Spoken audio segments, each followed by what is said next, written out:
Sepekan terjadi lonjakan kasus COVID-19 di Kota Ambon. Berdasarkan data Satgas Pengendalian COVID-19 Kota Ambon, selama sepekan ditemukan sebanyak 64 kasus warga terkonfirmasi positif COVID-19 di Kota Ambon. Hal ini merupakan lonjakan yang cukup signifikan, di mana pada hari Senin kemarin banyak ditemukan satu kasus, namun hingga Minggu telah menjadi 64 kasus warga Kota Ambon yang terkonfirmasi COVID-19.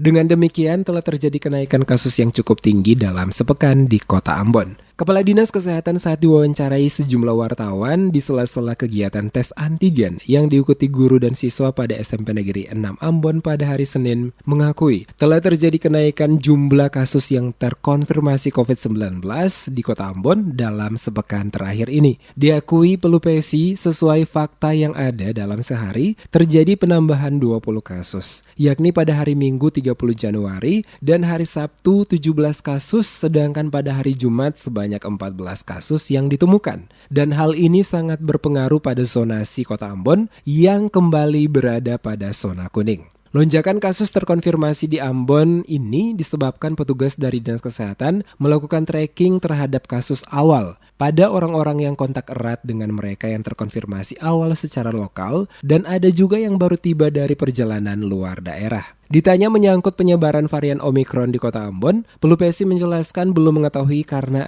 semua sampel yang terkonfirmasi telah dikirim ke Yogyakarta dan masih berada di BTKLPP untuk diuji karena Dinas Kesehatan Kota Ambon tidak memiliki fasilitas pengujian sampel.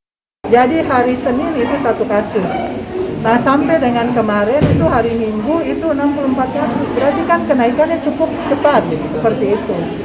Nah hari Minggu sendiri 20 kasus dalam sehari. Hari Sabtu itu 17 dan hari Jumat itu 14 kasus. Jadi 63 kasus itu dalam satu minggu. 64 kasus dari hari Senin sampai dengan hari Minggu. Oleh karena itu kita turun ke zona kuning. Lebih lanjut, Pelu PSI menambahkan untuk mengetahui hasil pemeriksaan sampel rata-rata dibutuhkan waktu 1 minggu sampai 10 hari baru dapat mengetahui hasil pemeriksaan. Dan untuk hasilnya apakah varian Omikron terdeteksi di Ambon bukan menjadi kewenangannya untuk menyampaikan ke publik, karena hal itu menjadi kewenangan dari Kepala BPKL.